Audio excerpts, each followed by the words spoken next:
Baik, Assalamualaikum warahmatullahi wabarakatuh. Perkenalkan, saya Akadi Haris, dengan nomor induk mahasiswa 171095354354. Kali ini saya akan mempresentasikan tentang materi radar dan navigasi mata kuliah dengan materinya jenis penggunaan radar. Dosen pengampu yaitu Bapak Hanalde Andre, MT. Jadi materi yang akan saya presentasikan ini mengenai jenis penggunaan radar. Secara umum, radar menjalankan 3 fungsi utama, yaitu resolution, deteksi, dan pengukuran. Yang pertama, resolution. Resolution merupakan fungsi radar untuk dapat memisahkan satu sinyal yang diinginkan dari beberapa sinyal hasil pantulan yang masuk ke bagian penerima, dan fungsi radar untuk dapat memisahkan sinyal dari noise yang masuk ke bagian penerima. Idealnya, seberapa dekat atau jauh target radar, kecepatan pendeteksian harus tetap diperhatikan. Prinsipnya, semakin lebar bandwidth sinyal yang disediakan, maka akan semakin baik parameter resolusi. Semakin jauh target radar, maka dibutuhkan frekuensi kejar radar yang semakin tinggi, dan semakin kecil main lobe dari antena, maka pendeteksian posisi target akan semakin cepat. Yang kedua itu adalah deteksi. Fungsi deteksi radar meliputi pendeteksian sinyal pantul dari target radar yang diinginkan. Namun, biasanya sinyal hasil pantulan akan bercampur dengan berbagai macam sinyal yang tidak diinginkan, seperti sinyal hasil gamma dan noise. Noise dapat dikurangi dengan desain penerima radar yang baik dan menggunakan sinyal transmisi dengan energi bit yang besar. Selanjutnya adalah pengukuran. Merupakan fungsi radar yang sebenarnya melekat pada akronim radar itu sendiri. Pada fungsi pengukuran, yang terpenting diketahui adalah kemampuan radar mengukur parameter pengukuran tersebut seperti target dalam 3 dimensi.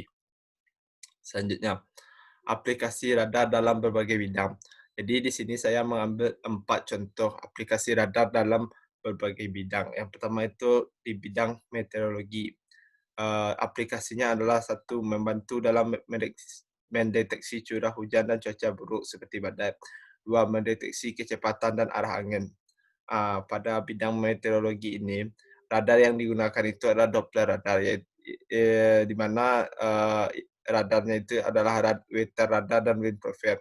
Weather radar ini digunakan untuk mendeteksi cuaca, sedangkan wind profile ini digunakan mendeteksi cuaca dengan memperkirakan kecepatan angin. Yang kedua, penerapan radar itu di bidang militer.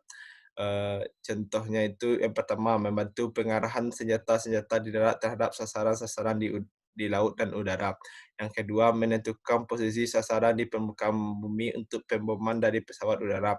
Yang ketiga, menentukan posisi pesawat atau sasaran yang bergerak bagi pesawat pemburu. Yang keempat, menuntun arah peluru-peluru kendali dari permukaan bumi, kapal laut, ataupun dari pesawat udara. Pada radar yang digunakan itu, yaitu Airborne Early Warning atau AIW. Itu sebuah sistem radar di mana digunakan untuk dalam bidang militer, dalam pertahanan dan keamanan wilayah suatu negara. Yang kedua, ketiga yaitu di bidang penerbangan. Aplikasi radar dalam bidang penerbangan yang pertama, satu, peralatan radar pada pesawat udara dapat memberikan informasi-informasi tentang keadaan permukaan bumi walaupun dalam keadaan gelap. Yang kedua, memberikan informasi pada pilot-pilot udara mengenai posisi mereka yang tepat pada setiap saat. Yang ketiga, membantu pilot pesawat udara dalam melakukan pendaratan. Dan yang keempat, memungkinkan pesawat udara mengetahui ketinggiannya di permukaan bumi. Pada bidang penerbang ini, jenis radar yang digunakan itu adalah Airport Surveillance Radar atau ASR. Contoh ini saya ambil yang dapat penerapannya kita lihat di bidang pada bagian bandara, di mana di bagian pemantauan pesawat di Air Traffic Control atau ATC tersebut, kita dapat melihat sebuah sistem radar yang digunakan pemantauan pesawat-pesawat. Itulah yang disebut dengan Airport Surveillance Radar atau ASR. Selanjutnya dalam bidang kelautan. Dalam bidang kelautan ini, aplikasinya yang pertama, peralatan radar dalam kapal laut dapat memberikan informasi tentang letak dari kapal-kapal laut yang lain, bukit, tanah, dan sebagainya. Yang kedua, memberikan informasi pada nahkoda kapal laut mengenai posisi mereka yang tepat pada setiap saat. Radar yang digunakan ini yaitu Vessel Monitoring System, itu sistem radar dalam pemantauan kapal-kapal yang ada di laut. mengenai VMS ini akan saya jelaskan pada slide berikutnya. Selanjutnya itu, di sini saya mengambil contoh sistem radar yang pemanfaatannya dalam kehidupan sehari-hari, yaitu Vessel Monitoring System. Pemanfaatan Vessel Monitoring System ini berada dalam bidang kelautan. Vessel Monitoring System atau VNF merupakan sistem pemantauan yang efektif untuk pemantauan aktivitas kapal perikanan yang dapat memberikan informasi posisi kapal secara akurat mengenai aktivitas maupun pergerakan kapal setiap saat yang bermanfaat dalam manajemen pengelolaan perikanan di Indonesia. VMS adalah radar modern yang bisa mendeteksi langsung jarak antara kapal dengan kapal, kapal dengan daratan, kapal dengan daerah berbahaya, kecepatan kapal, kecepatan angin, dan mempunyai daya akurasi gambar yang jelas.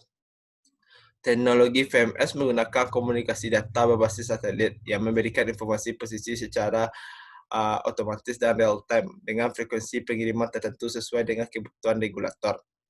Uh, uh, maka pada kapal ikan yang telah dipasang transmitter VMS dapat selalu dipantau dengan cakupan global dan terhubung dengan pusat pemantauan yang dibangun oleh regulator. Regulator ini sendiri adalah pemerintah. Di sini kita dapat melihat cara kerja atau diagram kerja dari VMS itu sendiri. Dapat kita lihat pada gambar ada kapal ikan, stasiun bumi, satelit, dan server utamanya. Jadi untuk langkah pertama, kapal ikan mentransmisikan posisi GPS ke satelit VMS.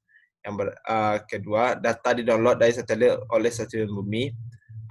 Selanjutnya, pusat pengendalian menerima posisi kapal yang terpasang VMS dan fishing company track the fleet by access website. Jadi kemudian setelah pusat pengendalian menerima posisi kapal terpasang VMS, maka akan dibuatkan suatu program atau aplikasi dan web untuk memasukkan data-data tentang posisi dan letak kapal ini dalam web dan dapat diakses. Hasil dari data tersebut berupa tracking. Analisa kapal perikanan ini digunakan untuk mendeteksi pelanggaran daerah penangkapan ikan, penggunaan alat penangkapan ikan di dalam, transshipment di laut, mendaratkan langsung ke luar negeri, dan informasi lainnya. Sekian presentasi saya mengenai jenis penggunaan radar. Lebih dan terkurang saya mohon maaf. Wabillahi taufiq wa hidayah. Assalamualaikum warahmatullahi wabarakatuh.